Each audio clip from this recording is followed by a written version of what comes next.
विभुमस्मदीतं वन्दे भवद्भवरातृतीर्थवन्द्यं नारायणं नमस्कृत्य नरं चैव नरोत्तमं देवीं सरस्वतीं व्यासं ततो जयमुदीरये स्वस्तिस्तुतां देवं नारायणं नत्वा सर्वदोषविवर्जितं परिपूर्णं गुरुं शरणं गीतार्थं वक्ष्यादिदेशतः समस्तगुणसम्पूर्णं सर्वदोषविवर्जितं नारायणं नमस्कृत्य गीता तात्पर्यमुच्यते।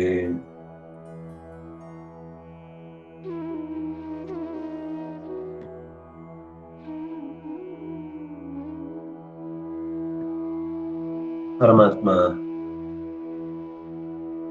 ಯಕ್ಷರಕ್ಷಸುಗಳ ಪೂಜೆಯ ಸ್ವರೂಪ ಎಂಥದ್ದು, ಅದು ಯಾವ ರೀತಿ ಒಬ್ಬ ಮನುಷ್ಯನನ್ನ ತನ್ನ ನೆಲೆಯಲ್ಲಿ ಹೇಗೆ ಕರ್ಕೊಂಡು ಹೋಗುತ್ತೆ ಅನ್ನೋದನ್ನೆಲ್ಲ ಹೇಳ್ತಾ, ಮುಖ್ಯವಾಗಿ ಪ್ರೇತ ಪಿಶಾಚಗಳನ್ನ ಅವರು ಆರಾಧನೆ ಮಾಡುವುದಲ್ಲ, ಅವರು ಆರಾಧನೆ ಮಾಡುವಂತಹ ಯಾವುದೇ ದೇವತೆಗಳ ಹೆಸರು ಕೂಡ ಭೂತ ಪ್ರೇತಗಳದ್ದಿರ್ಬೋದು ಅಥವಾ ಯಕ್ಷ ರಾಕ್ಷಸುಗಳದ್ದಿರ್ಬೋದು, ಅದನ್ನ ಅವನೇನು ಕರ್ದು ಪಿಶಾಚಿಗಳನ್ನ ಹೇಳುವುದಲ್ಲ. ಪ್ರಕೃತಿಯಲ್ಲಿ ಒಂದು ನಿಯಮ ಇದೆ, ಮೂಲ ಅಡ್ರೆಸ್ ಸರಿಯಾಗಿ ಹಾಕಿದ್ರೆ ಮಾತ್ರ ಅದು ಸಾತ್ವಿಕವಾಗಿ ಹೋಗುತ್ತೆ. ಅಡ್ರೆಸ್ ಕರೆಕ್ಟ್ ಆಗಿ ಹಾಕ್ಲಿಲ್ಲ ಅಂದ್ರೆ, ಸ್ವಲ್ಪ ಗೊಂದಲ ಇದೆ ಅಂತಂದ್ರೆ ಅದು ಪೋಸ್ಟ್ ಆಫೀಸ್ ಅಲ್ಲೇ ಇರುತ್ತೆ. ಇಲ್ಲ ಅಂದ್ರೆ ವಾಪಸ್ ಹೋಗುತ್ತೆ. ಅಂದ್ರೆ ಒಂದು ರೀತಿಯಲ್ಲಿ ಸ್ವರ್ಗ, ಭೂಮಿ ಮತ್ತು ನರಕ, ಅಥವಾ ಎಲ್ಲೂ ಇಲ್ಲದೆ ಕಸ ತೊಟ್ಟಿಗೆ ಬೀಳುತ್ತೆ. ಒಂದು ಮನೆ, ಒಂದು ಆಫೀಸ್ ಅಲ್ಲಿ ಇರುತ್ತೆ, ಇಲ್ಲ ವಾಪಸ್ ಯಾರು ಕಳಿಸಿದ್ರೆ ಒಂದ್ ಮನೆಗೆ ಹೋಗುತ್ತೆ. ಇದು ಒಂದು ಸ್ಥಿತಿ. ಇಲ್ಲ ಅಡ್ರೆಸ್ ಇಲ್ಲ, ಈಚೆ ಅಡ್ರೆಸ್ ಸರಿ ಇಲ್ಲ ಅಂತ ತೊಟ್ಟಿಗೆ ಹೋಗುತ್ತೆ. ಇದು ಲೋಕದ ಸ್ಥಿತಿಯಲ್ಲೂ ಇರುವಂತಹದ್ದು. ಅಡ್ರೆಸ್ ಅಲ್ಲಿ ಅವನ ಹೆಸರು ಕರೆಕ್ಟ್ ಹಾಕಿರ್ಬೋದು, ಆದ್ರೆ ಪಿನ್ ಕೋಡ್ ಹಾಕಿಲ್ಲ ಅಂದ್ರೆ ಆ ಮನೆಗೆ ಹೋಗಲ್ಲ ಅಲ್ವಾ? ಹಾಗೇನೆ ಅವನು ದೇವತೆಗಳ ಹೆಸರನ್ನು ಕರೆಕ್ಟ್ ಆಗಿ ಹೇಳಿರ್ಬೋದು, ಆದ್ರೆ ಆ ದೇವತೆಗಳಿಗೆ ಪಿನ್ ಕೋಡ್ ಯಾರು? ಪರಮಾತ್ಮ. ಅವರ ವಶದಲ್ಲೇ ಇಡೀ ಜಗತ್ತು ನಡೀತಾ ಇದೆ. ಯಾವಾಗ ಆ ದೇವತೆಗಳ ಹೆಸರನ್ನು ಸರಿಯಾಗಿ ಉಲ್ಲೇಖ ಮಾಡುವುದಿಲ್ಲ, ಆಗ ಆ ದೇವತೆಯ ಹೆಸರಿನ ರಾಕ್ಷಸರು, ಯಕ್ಷರು, ರಕ್ಷರು ಬಂದು ಅದನ್ನ, ಅವ್ರಿಗೆ ವರ ಇದೆ ಹಾಗೇನೆ, ಅಡ್ರೆಸ್ ತಪ್ಪಿದ್ದೆಲ್ಲ ನಮಗೆ ಅಂತ. ಇನ್ನು ಇದ್ದಾರೆ ರುದ್ರದೇವರ ಗಣದಲ್ಲಿ, ಅವರು ಭೂತರು, ಪ್ರೇತರು ಅಂತ ಅವ್ರು ಕಾಯ್ತಿರ್ತಾರೆ. ಅದಕ್ಕೆ ಈಚಿನ ಅಡ್ರೆಸ್ ಇರಲಿಲ್ಲ, ಆಚಿನ ಅಡ್ರೆಸ್ ಇಲ್ಲ, ಅದು ತೊಟ್ಟಿ ಬೀಳುತ್ತೆ. ಯಾರಿಗೂ ಸೇರದಿರುವ ಪತ್ರ ಅಂತಾಗಿ ಹೋಗಿ ಅದು ಕೊಳೆಯುವುದಂತ ಆಗುತ್ತೆ. ಹಾಗೆ ಇವರದ್ರಲ್ಲಿ ಒಟ್ಟು ತಮ್ಮ ಕಡೆಯಿಂದ ಮೆಸೇಜ್ ಹಾಕಿದೀವಿ ಅಂತ ಆದ್ರೆ ಆಯ್ತು, ನಾವು ಸಜ್ಜನರು ಅಂತ ತೋರಿಸಿಕೊಳ್ಳುವುದಷ್ಟೇ ಅದರ ಉದ್ದೇಶ ಇರುತ್ತೆ. ಹಾಗಾಗಿ ಡಂಬ, ಅಹಂಕಾರ ಸಂಯುಕ್ತ ಅನ್ನುವ ಕಾರಣಕ್ಕಾಗಿ ಅವರು ಕತ್ತಲೆಯನ್ನೇ ಆಶ್ರಯಿಸ್ತಾರೆ ಅನ್ನೋದಿಷ್ಟನ್ನ ನಿರೂಪಣೆ ಮಾಡಿದ್ರು. ಇದಕ್ಕೆ ಸಂಬಂಧಪಟ್ಟಂತೆ ಒಂದು ಉಪನಿಷತ್ತೊಂದು ಶ್ರುತಿಯ ಮಾತನ್ನು ಕೂಡ ನಿರೂಪಣೆ ಮಾಡಿದ್ರು ಹಿಂದೆ.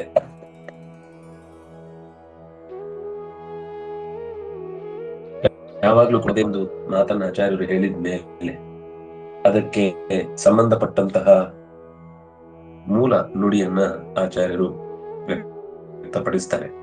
ಅದೇ ತನ್ನ ಕಿಸೆಯಿಂದ ತೆಗೆದು ಹಾಕಿದ್ದಲ್ಲ, ಶಾಸ್ತ್ರದಲ್ಲಿ ಇದ್ದದ್ದನ್ನೇ ತಾನು ಹೇಳಿದ್ದೇನೆ ಅಂತ ನಿರೂಪಣೆ ಮಾಡ್ತಾರೆ.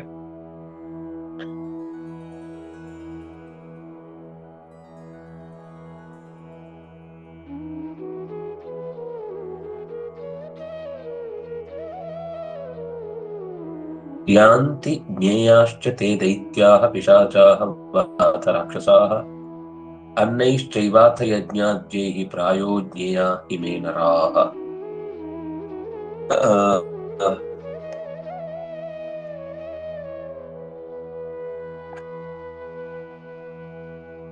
ಅನ್ನೈಷ್ಟೈವಾಥ ಯಜ್ಞಾದ್ಯೈ, ನಾವು ಕೊಟ್ಟ ಬಲಿ ಇರ್ಬೋದು ಅಥವಾ ಕೊಟ್ಟ ಹವಿಸ್ ಇರ್ಬೋದು, ಯಾವುದು ಕೂಡ ನಮ್ಮ ದಿಕ್ಕು ಸರಿಯಾಗಿದ್ರೆ ಮಾತ್ರ ಅದು ಸರಿಯಾದ ಗುರಿಯನ್ನು ಮುಟ್ಟತ್ತೆ. ಗುರಿ ನಮ್ಗೆ ಗೊತ್ತಿದೆ, ಹಿಡಿದ ದಿಕ್ಕೆ ತಪ್ಪಿದ್ರೆ ಎಲ್ಲೋ ಹೋಗುತ್ತೆ. ಇನ್ನು ಗೊತ್ತಿದ್ರೂ ಕೂಡ ಅದ ಬೇಕು ಅಂತ ವಿರುದ್ಧ ದಿಕ್ಕಿಗೆ ಬೀಸಿದ್ರೆ ಅದು ಯಾವತ್ತು ಗುರಿ ಮುಟ್ಟುವ ಸಾಧ್ಯತೆಯೂ ಇಲ್ಲ. ಹಾಗಾಗಿ 3 ದಾರಿಯ, ಆ 3 ದಾರಿಯಲ್ಲಿ ಮತ್ತೆ 1000 ದಾರಿ ಆಗತ್ತಂದ್ರೆ ಮುಟ್ಟಬೇಕಾದ ಗುರಿಯನ್ನು ಕೂಡ ಹೊರ ವಲಯದಲ್ಲಿ ಮುಟ್ಟುವ ಒಬ್ಬ, 2ನೇ ವಲಯದಲ್ಲಿ ಮುಟ್ಟುವ ಒಬ್ಬ, 3ನೇ ವಲಯದಲ್ಲಿ ಮುಟ್ಟುವ ಒಬ್ಬ, 4ನೇ ವಲಯದಲ್ಲಿ ಮುಟ್ಟುವ ಒಬ್ಬ, ಅದು ಮತ್ತೆ 360 ಡಿಗ್ರಿ ಇರುತ್ತೆ. ಅಂದಾಗ ಎಲ್ಲಿಗೆ ಬೇಕಾದ್ರೂ ಬೀಳ್ಬೋದು. ಅಷ್ಟು ಯಾರ್ಯಾರು ಮಧ್ಯ ಮಧ್ಯ ಹತ್ರ ಬಂದಿರ್ತಾನೋ ಅವನು ಹೆಚ್ಚು ಗುರಿಯಲ್ಲಿ ನೈಪುಣ್ಯವನ್ನ ಸಾಧಿಸಿದವ ಅಂತ ಹೇಗರ್ಥವೋ ಹಾಗೆಯೇ ಇಲ್ಲಿ ಭಗವಂತನ ಗುರಿಯನ್ನು ಹೆಚ್ಚು ಸ್ಪಷ್ಟ ಮಾಡಿಕೊಂಡವ.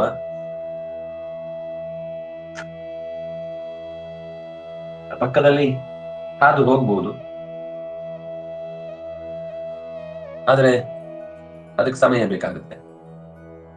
ಹೀಗೆ ಸಾತ್ವಿಕಾನ್ ಕುರಿಯು ಯಸ್ಮಾದನ್ಯೇ ತಥೇತರಾನ್, ಸಾತ್ವಿಕರು ಸಾತ್ವಿಕವಾದ ಉಪಾಸನೆಯನ್ನು ಮಾಡುತ್ತಾರೆ. ಅನ್ಯೇ ಉಳಿದವರು ರಾಜಸರದ್ದು, ತಾಮಸರ ಉಪಾಸನೆಯನ್ನು ಮಾಡಿ ತಮ್ಮ ಗತಿಯನ್ನ ಸಾಧಿಸಿಕೊಳ್ತಾರೆ. ಓಂ ತತ್ಸದಿತಿ ಯದ್ ವಿಷ್ಣೋ ನಾಮತ್ರಯಮುದಾಹೃತಂ. ಅಲ್ಲೇ ಕೆಳಗಿದೆ, ಅಲ್ಲ ಮೇಲೆ ಅಲ್ಲೇ.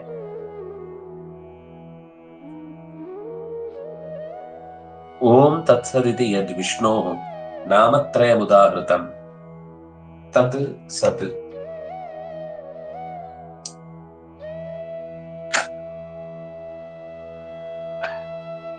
ಇದು ಭಗವಂತನ ಅಪರೂಪದ 3 ಹೆಸರು. ಓಂಕಾರ, ತತ್ ಮತ್ತು ಸತ್. ಜಗತ್ತಿನಲ್ಲಿ ಇರುವ ಅಪರೂಪದ ಹೆಸರುಗಳಲ್ಲಿ ತುಂಬಾ ಅಪರೂಪದ ಹೆಸರು ಅಂತ ಉಪನಿಷತ್ತು ಘೋಷಣೆ ಮಾಡಿದ್ದನ್ನ ಕೃಷ್ಣ ಇಲ್ಲಿ ನಿರೂಪಣೆ ಮಾಡ್ತಾನೆ. ನಾವು ಏನಾದ್ರೂ ಕರ್ತವ್ಯವನ್ನು ನಿರ್ವಹಿಸುವಾಗ ಓಂ ತತ್ಸತ್ ಅಂತ ಒಂದು ನಾಮಸ್ಮರಣೆ ಮಾಡಿದರೆ ಭಗವಂತನ 3 ನಾಮವನ್ನ ಹೇಳಿಕೊಂಡ ಹಾಗೆ. ಮತ್ತು ಮಂಗಲಕರ ಸೂತ್ರಗಳಿಗಾಗುವಾಗ ಓಂ ಅಥ ಅಂತ, ಅತಃ ಅಂತ ಒಂದು, ಅಥ ಅಂತ ಒಂದು, ಅದೊಂದು ಅಪರೂಪದ ಹೆಸರು ಅಂತ ಹೇಳಿರ್ತಾರೆ. ಹಾಗೇನೆ ಇಲ್ಲಿ ತತ್ ಸತ್ ಓಂಕಾರದ ಜೊತೆಗೆ ಈ 3 ಒಟ್ಟು ಈ 3 ನಾಮಗಳನ್ನ ಯಜ್ಞದ ಆದಿಯಲ್ಲಿ ಉಚ್ಚರಿಸಿ ಭಗವಂತನ ನಾಮವನ್ನು ನೆನೆಯುತ್ತಾರೆ. ಪ್ರಸಿದ್ಧ ವೈದಿಕಂ ತಸ್ಮಾತ್ ಕರ್ಮ ಸದ್ವಿಷಯಂ ಹಿ ಸತ್. ಯಾವುದರ ಕರ್ಮ ಅಂದ್ರೆ ಯಾವ ಕರ್ಮ ವೈದಿಕ ದಾರಿಯಲ್ಲಿ ಅನುಸರಿಸಿಕೊಂಡು ಹೋಗುತ್ತೋ, ಶಾಸ್ತ್ರದ ಚಟುವಟಿಕೆಯನ್ನ ಬೆಂಬಲಿಸಿಕೊಂಡು ನಡೆಯುತ್ತೋ ಅದು ಸತ್ ಅಂತ ಅನಿಸುತ್ತೆ. ಯಾಕಂದ್ರೆ ಸತ್ ಅಂದ್ರೆ ನಾವು ಸಜ್ಜನ, ಗುಣ ಪೂರ್ಣವಾದದ್ದು, ಭಗವಂತನಿಗೆ ಒಪ್ಪಿಗೆ ಆಗುವಂತದ್ದು ಅಂತ ಏನ್ ದೇವರಿಗೆ ಒಪ್ಪಿಗೆ ಆಗುವಂತಹ ರೀತಿಯ ಶಾಸ್ತ್ರೀಯ ಕರ್ತವ್ಯಗಳನ್ನು ನಿರ್ವಹಿಸುವುದನ್ನ ಸತ್ ಅಂತ ಕರೀತಾರೆ. ಆಗ ಆ ಕರ್ಮವೂ ಕೂಡ ಸತ್ತಾಗುತ್ತೆ. ಆ ಕರ್ಮದಿಂದ ಪ್ರತಿಪಾದ್ಯನಾಗಿ ಫಲವನ್ನ ನೀಡುವ ಭಗವಂತನು ಕೂಡ ಸತ್ ಅನ್ನುವ ನಾಮದಿಂದ ಗುರುತಿಸಲ್ಪಡ್ತಾನೆ.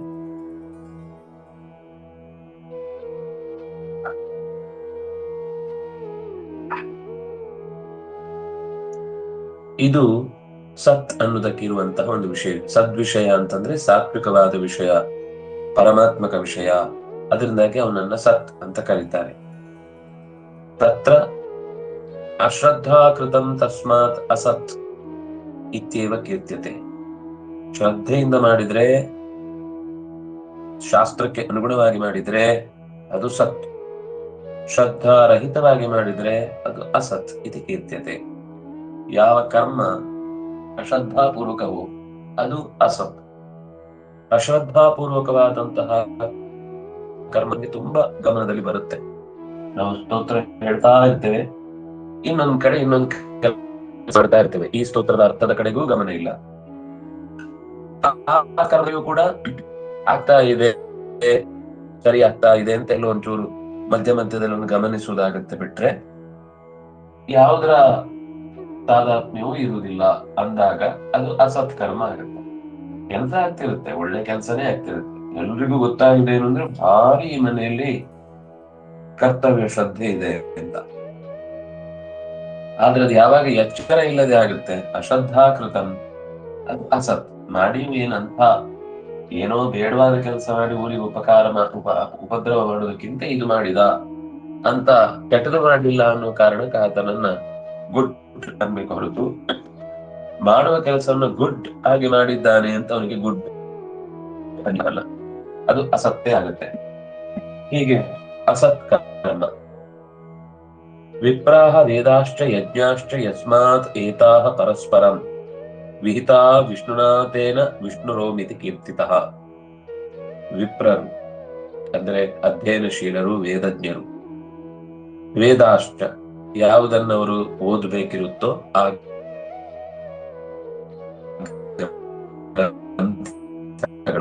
ಆಮೇಲೆ ಆ ವೇದದ ಅಭಿಪ್ರಾಯವನ್ನ ಚೆನ್ನಾಗಿ ತಿಳಿದು ಅಭ್ಯಾಸದಿಂದಾಗಿ ಅದರ ಮಹಿಮೆಯನ್ನ ಅರಿತು ಮಾಡುವ ಯಜ್ಞಗಳು.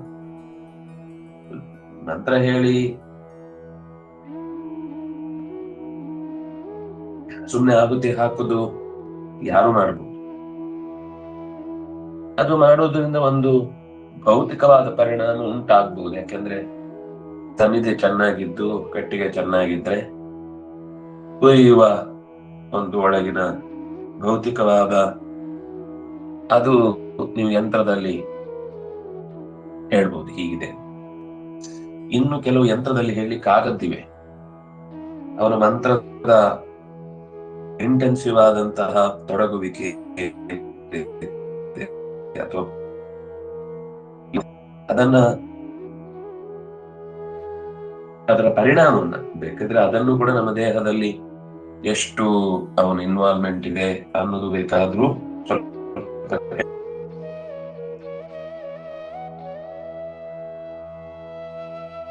ಹೇಳ್ಬೋದು. ಸುಳ್ಳು ಹೇಳಿದ್ರು ಕೂಡ ಗೊತ್ತಾಗದಷ್ಟು ಚೆನ್ನಾಗಿ ಸುಳ್ಳು ಹೇಳುವುದಕ್ಕೂ ಟ್ರೈನಿಂಗ್ ಇರುತ್ತೆ ಅವರಿಗೆ. ನಿಮ್ಮ ಯಂತ್ರವೇ ಸುಳ್ಳು ಹೇಳುತ್ತೆ. ಅಷ್ಟು ಚೆನ್ನಾಗಿ ಯಂತ್ರವನ್ನೂ ಕೂಡ ಮೀರಿಸುವ ಮನಸ್ಥಿತಿ ಕೈದಿಗಳಿಗೆ ಅವರು ಅಭ್ಯಾಸ ಮಾಡಿಸಿರ್ತಾರೆ. ಅವರು ಹೇಳಿದ್ದೆಲ್ಲವೂ ಸತ್ಯ ಅಂತ ನಂಬುವ ಹಾಗೇನೇ ಅವರನ್ನ ಟ್ರೈನ್ ಮಾಡಿರ್ತಾರೆ. ಈ ಬೇರೆ ಬೇರೆ ಏಜೆಂಟ್ಗಳು, ದೇಶಗಳಿಂದ ಜಾಸೂಸ್ಗಳು ಇರ್ತಾರಲ್ಲ, ಅವರಿಗೆಲ್ಲ ಇಂಥದ್ದು ಟ್ರೈನಿಂಗ್ ಸಾಮಾನ್ಯ ಜನರಿಗೆ ಆಗುದಿಲ್ಲ. ಆದ್ರೆ ನಾವು ಅದನ್ನ ನಂಬ್ಕೊಂಡು ಏನಾದ್ರೂ ವ್ಯವಸ್ಥೆ ಮಾಡಿದ್ರೆ ತುಂಬಾ ಅಧ್ವಾನ ಆಗುವ ಸಂದರ್ಭಗಳು ಇರ್ತವೆ. ಅಂದ್ರೆ ಮತ್ತೆ ಮತ್ತೆ ಆ ರೀತಿ ಪರೀಕ್ಷೆಗೊಳಗಾದವನಿಗೆ ಅರ್ಥ ಆಗುತ್ತೆ ಇದರಿಂದ ತಪ್ಪಿಸ್ಕೊಳ್ಳುವುದು ಹೇಗೆ ಅಂತ. ಹಾಗಾಗಿ ಅವನು ಬೇಕು ಅಂತಾನೆ ಕೆಲವು ಕಡೆ ಒಂದೊಂದು ರೀತಿಯಾದ ಸ್ಟೇಟ್ಮೆಂಟ್ ಕೊಟ್ಟು ಯಾವುದು ಅಂತ ಅವರಿಗೆ ಗೊತ್ತಾಗದ ಹಾಗೆ ಮಾಡ್ಬೋದು. ಆದ್ರೆ ಒಳಗಿನಿಂದ ಒಂದು ಕೆಲಸ ಆಗುವಾಗ ಅಂದ್ರೆ ಒಟ್ಟು ದೇಹದಲ್ಲೇ ತೆಗೆದುಕೊಂಡಾಗ 3 ಇನ್ವಾಲ್ವ್ ಆಗ್ಬೇಕಾಗತ್ತೆ: ದೇಹ, ಮಾತು, ಮನಸ್ಸು. ಇದರ ಜೊತೆಗೇನೆ ಹೊರಗಿನಿಂದ ವಿಪ್ರರು, ವೇದಗಳು ಮತ್ತು ವೇದಗಳಿಂದ ನಡೆಸುವ ಯಜ್ಞಗಳು. ಇದು 3 ಕೂಡ ಓತಾಹ ಪರಸ್ಪರ.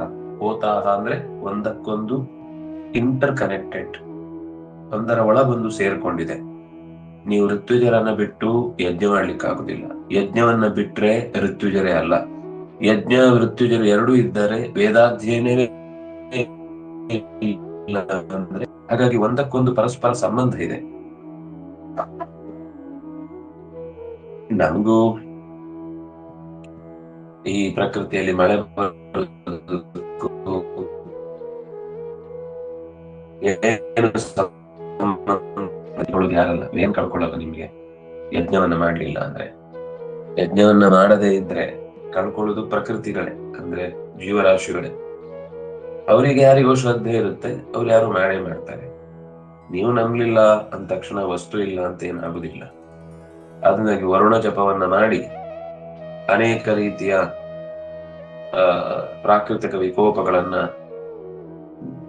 ಸರಿಪಡಿಸಿಕೊಂಡ ಘಟನೆಗಳು ನಮ್ಮ ಸುತ್ತ ನಡೀತಾನೆ ಇರುತ್ತೆ. ಆದ್ರಿಂದಾಗಿ ಮುಖ್ಯವಾಗಿ ಒಂದು ವಿಷಯವನ್ನ ಅಭ್ಯಾಸ ಮಾಡುವಾಗ ಆ ಅಭ್ಯಾಸದ ಹಿನ್ನೆಲೆಯಲ್ಲಿ ಆತನಿಗೆ ಇರಬೇಕಾದ ಎಚ್ಚರ ಏನಂದ್ರೆ, ಇದು ಒಂದರ ಒಳಗೊಂದು ಇಂಟರ್ ಕನೆಕ್ಟೆಡ್. ನಾನು ಹೇಳುವ ಮಂತ್ರ ಮತ್ತು ತನ್ನ ಅಧ್ಯಯನಶೀಲತೆ. ಮಂತ್ರ ಇರ್ಬೋದು, ನಾನು ಓದಿಲ್ಲ ಅಂದ್ರೆ ಏನು ಉಪಯೋಗ. ಮಂತ್ರ ಇರ್ಬೋದು, ಅದರ ಬಗ್ಗೆ ಪ್ರಜ್ಞೆ ಇಲ್ಲ ಅಂದ್ರೆ, ಅಥವಾ ಮಂತ್ರ ಇದೆ ಪ್ರಜ್ಞೆ ಇದೆ, ಕರ್ತವ್ಯವನ್ನೇ ಮಾಡ್ಲಿಲ್ಲ ಅಂದ್ರೆ ಅದು ವ್ಯರ್ಥ ಆಗುತ್ತೆ. ಹಾಗಾಗಿ ಯಾವುದೇ ಒಂದು ಕರ್ತವ್ಯ ಪೂರ್ಣ ಆಗಬೇಕು ಅಂದ್ರೆ ಅದರ ಬಗ್ಗೆ ಅರಿವು ಚೆನ್ನಾಗಿರ್ಬೇಕು. ಆ ಅರಿವಿನ ಹೊನಲನ್ನ ಹರಿಸುವಂತಹ ವ್ಯಕ್ತಿತ್ವವನ್ನೇ ಈ ಶಾಸ್ತ್ರ ಬೆಳೆಸ್ತಾ ಹೋಗುತ್ತೆ. ಹಾಗಾಗಿ ಅವನಿಗೆ ಓತ, ದೇವರಿಗೆ ಹೆಸರು ಓತ ಅಂತ. ಓತ ಅಂದ್ರೆ ಎಲ್ಲದರೊಳಗೂ ಸೇರಿಕೊಂಡವ. ಅದೇನಾಯ್ತು, ಇನ್ನೂ ವಿಸ್ತಾರವಾಗಿ ಅದರ ಬಗ್ಗೆ ಗಮನ ಹರಿಸಿ ಅದು ಎಲ್ಲದರ ಜೊತೆಗೆ ಇದ್ದು ಕೂಡ ಬೇರೆ ಬೇರೆ ಆಗಿರುವುದಿಲ್ಲ, ಒಂದಾಗಿ ಮರ್ಜ್ ಆಗುತ್ತೆ. ಹಾಗಾಗಿ ಅವನಿಗೆ ಓಂ ಆಯ್ತು. ವಿಹಿತ ವಿಷ್ಣುನಾಥೇನ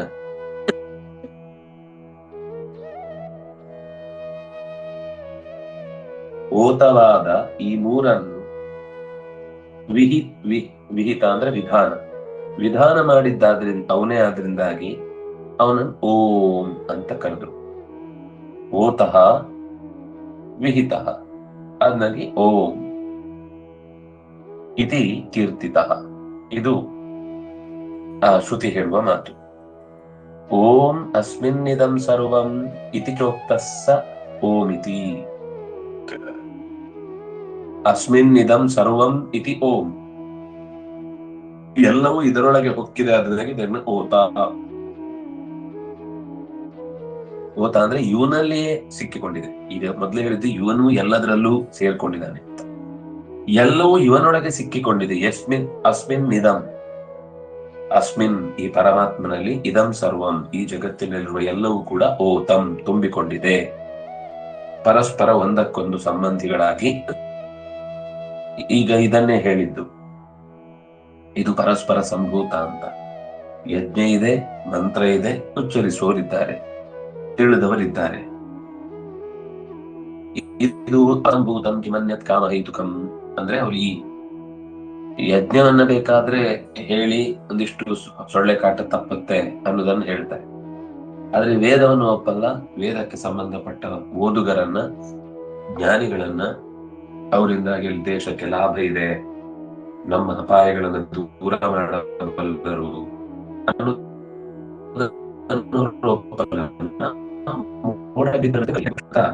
ವೇದವನ್ನು, ವೇದಜ್ಞರನ್ನು ದೂರ ಇಡ್ತಾರೆ. ಅಪರಸ್ಪರ ಸಂಭೂತ, ಇದಕ್ಕೆ ಸಂಬಂಧವೇ ಇಲ್ಲ. ಸುಮ್ಮನೆ ನೀವು ದುಡ್ಡು ಮಾಡುವ ಪುರೋಹಿತಶಾಹಿ ತಟ್ಟೆ ಕಾಸಿಗೋಸ್ಕರ ಜಗತ್ತಿನಲ್ಲಿ ಎಲ್ಲರ ತಲೆ ಹೊಡಿತೀರಿ. ತಲೆ ಹೊಡೆದವರನ್ನ ಟೆಕ್ಸ್ಟ್ ಅಲ್ಲಿ ಹೀರೋ ಮಾಡ್ತಾರೆ. ಎಂದು ಯಾರತ್ತೂ ಕೂಡ ಗಲಾಟೆ ಮಾಡದೆ ಈ ದೇಶದಲ್ಲಿ ಒಂದು ಪ್ರಕರಣ ಕೂಡ ನಾವು ನೋಡಲ್ಲ. ಈ ದೇಶ ಯಾವತ್ತೂ ಬೇರೆ ದೇಶದ ಮೇಲೆ ದಾಳಿ ಮಾಡ್ಕೊಂಡು ಹೋಗಿಲ್ಲ.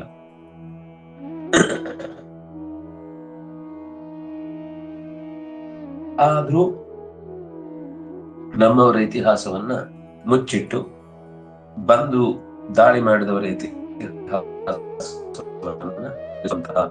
ಹುಚ್ಚು ಸಾಹಸಗಳನ್ನ ನಾವು ನೋಡ್ತೇವೆ.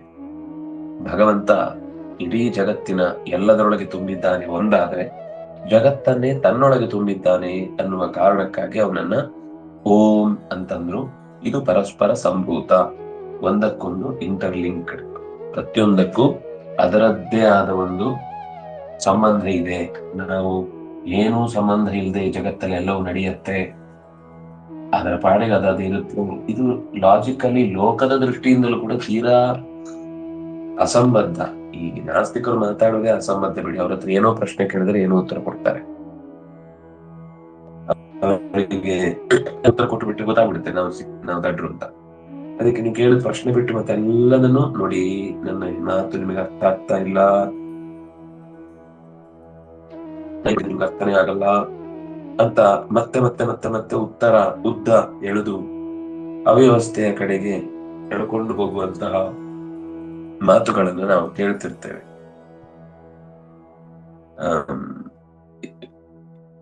ಈ ನಿನ್ನೆ ಮೊನ್ನೆಗಳ ಘಟನೆಗಳೆಲ್ಲ ಅವರ ಇದೇ ಪ್ರಶ್ನೆ ಕೇಳಿದಾಗ ಉತ್ತರ ಇರ್ಲಿಲ್ಲ ಅವರ ಹತ್ರ.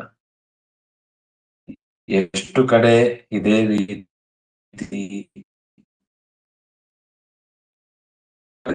ಬಂದಿದ್ದೀವಿ, ನಿಮ್ಮ ಸರ್ಕಾರಗಳಲ್ಲೇ ಇದೇ ತರದ ಪ್ರಶ್ನ ಪತ್ರಿಕೆಯ ಸೋರಿಕೆಯ ಕ್ರಮ ಆಗಿದೆ ಎಂದಾಗ ನಾವ್ ಏನ್ ಹೇಳ್ತಿದೀವಿ ನಮ್ಗೆ ಅರ್ಥ. ನಾವು ಎಲ್ಲದಕ್ಕೂ ನಮ್ಮ ಹತ್ರ ಉತ್ತರ ಇದೆ, ನೀವು ಉತ್ತರ ಹೇಳಲಿಕ್ಕೆ ಬಿಡಲ್ಲ ಅಂತ ಉತ್ತರ ಹೇಳದೆ ಹೊರಟೋಗ್ಬಿಡ್ತಾರೆ. ನಮ್ಮ ಅಭಿಪ್ರಾಯ ಹೀಗೆ, ನಮ್ಮ ಅಭಿಪ್ರಾಯ ಹಾಗೆ. ನಿಮ್ಮ ಅಭಿಪ್ರಾಯ ತಗೊಂಡಿದ್ದಂಗ ನೀವು ಬೇರೆ ಕಡೆನೂ ಇದೇ ಡಿಮಾಂಡ್ ಮಾಡಿದೀರಾ, ಅಲ್ಲಿಯೂ ಮಾಡ್ತೀರಿ ಅಂತಂದ್ರೆ ಹೆಸರು ಹೇಳಿ ಮಾಡಿ. ಕನಿಷ್ಠ ಪಕ್ಷ ಅಲ್ಲಿ ಹೋಗಿ ಜಂತರ್ ಮಂತರಲ್ಲಿ ಕೂಡುದ್ ಬೇಡ, ಏನಾಗಿದೆ ಅದರ ಬಗ್ಗೆ ಒಂದು ಪ್ರತಿಕ್ರಿಯೆಯನ್ನಾದ್ರೂ ಕೊಡಿ. ಅಂದ್ರೆ ಇದು ಕೇವಲ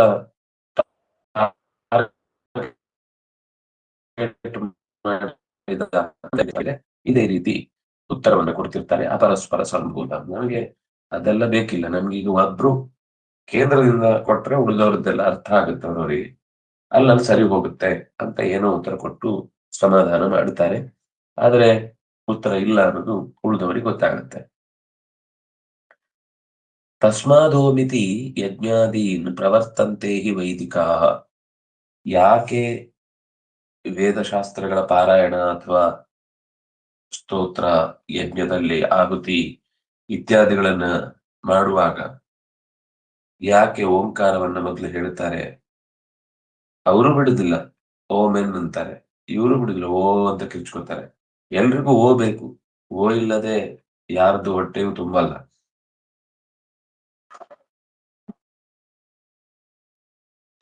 ಅದು ಗೊತ್ತಾಗ್ಬಾರ್ದು, ಚೂರು ಚೇಂಜ್ ಮಾಡಿ ಓಮೆನ್ ಅಂತಾರಷ್ಟೇ. ಮತ್ತೆ ಇಲ್ಲಿಂದನೇ ಎತ್ತಿಕೊಂಡು ಹೋಗಿ ಸ್ವತ್ತು ನಮ್ಮದು ಅಂತ ಲಿಟಿಗೇಷನ್ ಹಾಕಿ ನಮ್ದೇ ಅಂತ ಹಠ ಮಾಡ್ತಾರೆ. ಆದ್ರೆ ಕೃಷ್ಣ ಹೇಳಿದ ಈ ಕಾರಣಕ್ಕಾಗಿಯೇ ಓಂಕಾರ ಅನ್ನೋದು ಎಲ್ಲ ಕ್ರಿಯೆಗಳಲ್ಲೂ ಕೂಡ, ಪ್ರಾರ್ಥನೆ ಆಗಿರ್ಬೋದು, ಯಜ್ಞ ಆಗಿರ್ಬೋದು, ಅಥವಾ ಯಾವುದೇ ಭಗವಂತನಿಗೆ ಒಪ್ಪಿಸ್ಬೇಕಾದಂತಹ ಕ್ರಿಯೆಗಳನ್ನ ನಾವು ಮಾಡುವಾಗ ಮುಗಿಸುವಾಗ ಓಂಕಾರವನ್ನ ಹಾಕಿಯೇ ಯಜ್ಞಾದೀನ್ ಪ್ರವರ್ತಂತೆ ಹಿ ವೈದಿಕ. ಅವರಿಗೆ ವೈದಿಕತ್ವ ಒಂದಿಲ್ಲ ಬಿಟ್ರೆ ಅವರು ಇದು ಒಂದು ಅಕ್ಷರ, ಅದರಿಂದಾಗಿ ನಮ್ಗೆ ಇದೇನೇನು ನೀವು ತಡೆಯುವಾಗಿಲ್ಲ. ಯಾರು ತಡೀಲಿಲ್ಲ, ಯಾರು ಬೇಕಾದ್ರೂ ಹೇಳ್ಬೋದು. ಅದರ ಉಪಾಸನೆ ಹಿನ್ನೆಲೆ ಏನು ಅಂತ ಗೊತ್ತಿದ್ರೆ ಅವ್ರಿಗೆ ಫಲ ಸಿಗುತ್ತೆ. ಇಲ್ಲ ಅಂದ್ರೆ ಒಂದ್ ಮೂರ್ ಸತಿ ಓಂಕಾರ ಹೇಳಿದ್ರೆ ದೇಹದಲ್ಲಿ ಒಂದಿಷ್ಟು ಹೀಲ್ ಆಗುತ್ತೆ, ಸಮಾಧಾನ ಆಗುತ್ತೆ ಅಷ್ಟೆ.